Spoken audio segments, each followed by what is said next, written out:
Hi, so we'll be talking today about serial parallel combination of spring and dampers. First, we're going to start with the parallel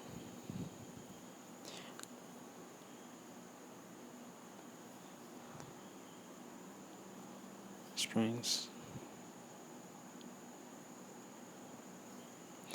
Okay, so if you have a wall and you have two springs,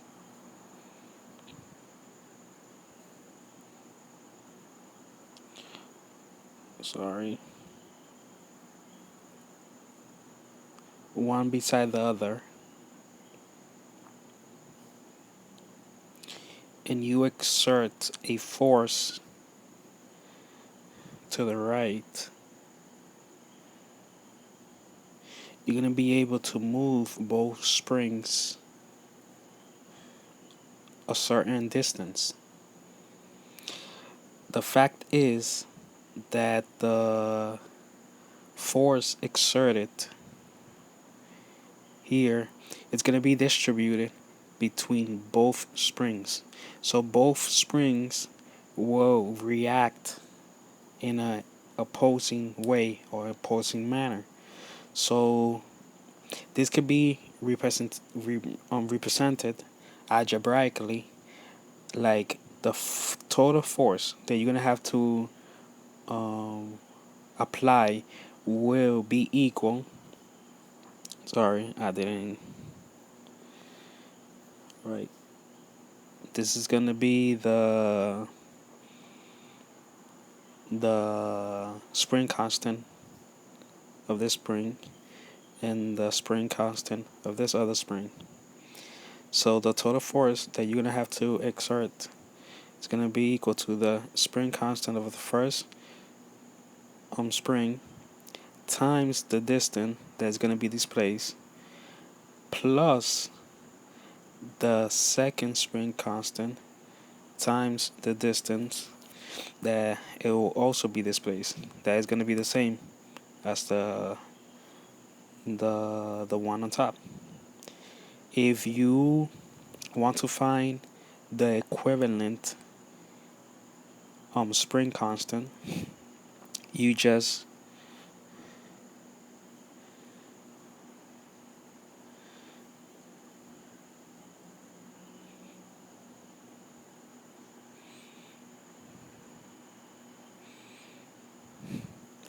use a little algebra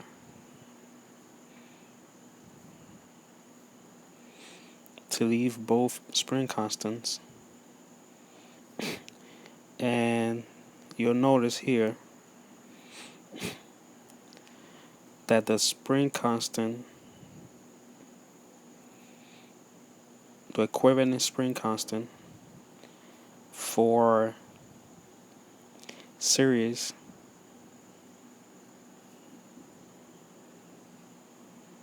I'm sorry, parallel,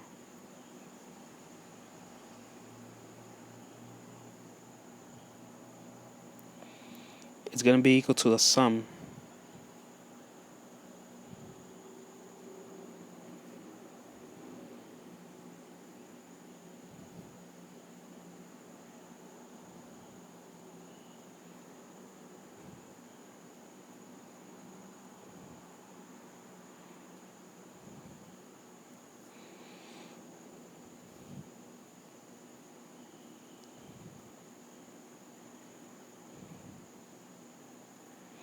So if you had here in parallel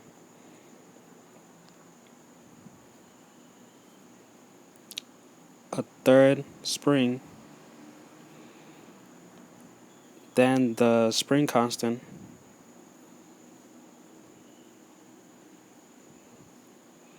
or the equivalent spring constant would equal the sum of all three. Okay. Now let's try with series.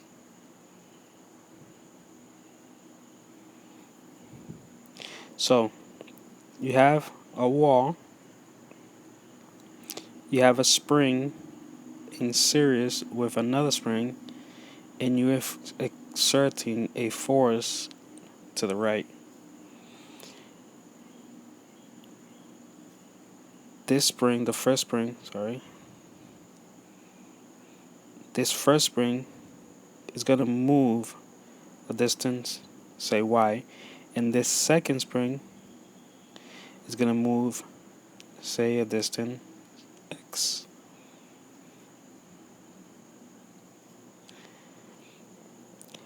The truth is that the same force that this spring is going to see in this direction is going to be the same force that this spring is going to see. So the force is going to be in series. In series for both springs. This could be expressed algebraically as follows. The force that the first, forgot to write the spring constant 1, spring constant 2. The force that the first spring is going to see is going to be equal to the spring constant times the displacement. The second spring, the force is going to be equal to the spring constant times the displacement. The truth is that both springs have the same force.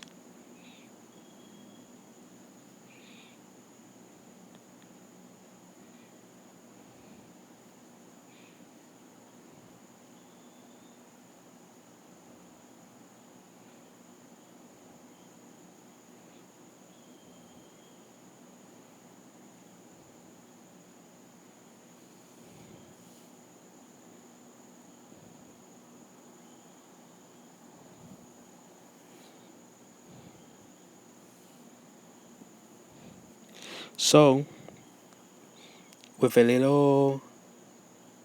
Oh, I made a mistake here.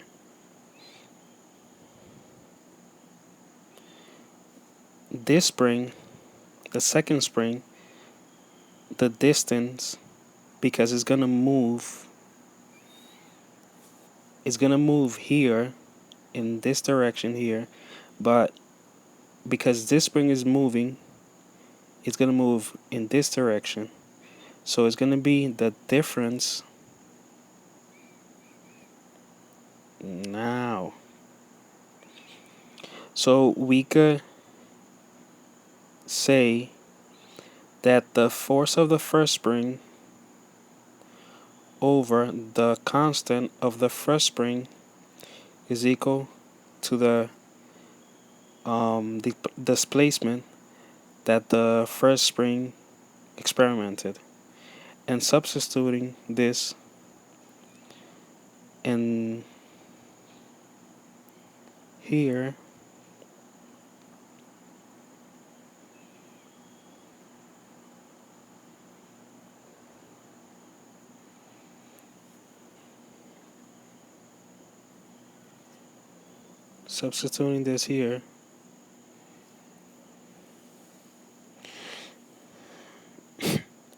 we could solve for F, saying that F, or the force, is going to be equal to the constant of the second spring times X times the constant of the second spring times F over the constant of the first spring. Pass it to this side, summing.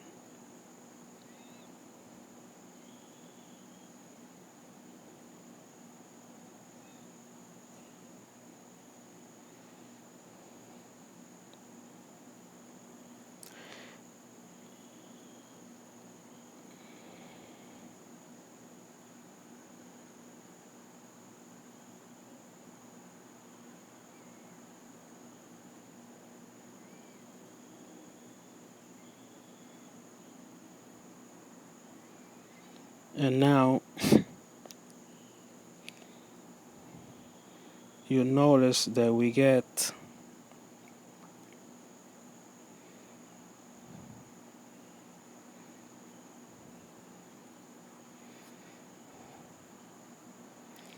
this is the same if we say that the constant of a second spring,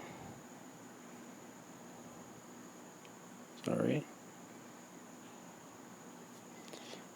if we find a common denominator here, it'll be K1 plus K2 over K1. And this is the same than K1 times K2 over K1 plus K2. All this multiplied by X. So, leaving the spring constants alone, divided by X here, we have that the equivalent spring constant is equal to this.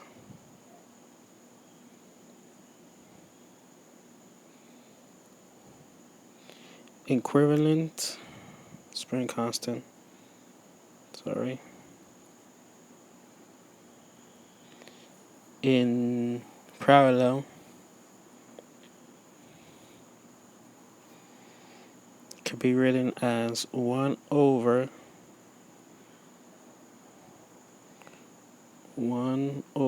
K1 plus 1 over K2, or as this. That's the same thing. Why I bring this up, this is the same as this algebraically, but this has a benefit, and it is that if you have more than two springs connected in series,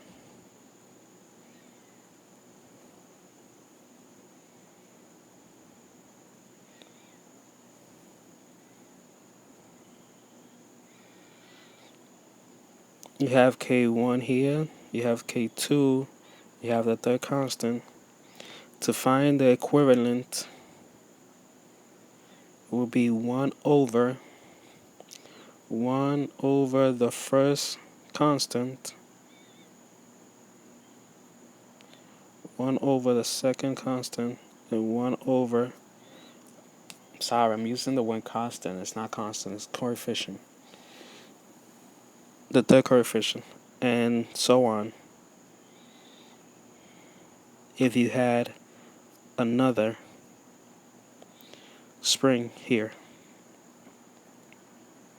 So yeah, this is how series and parallel combination of springs can be reduced to a single equivalent.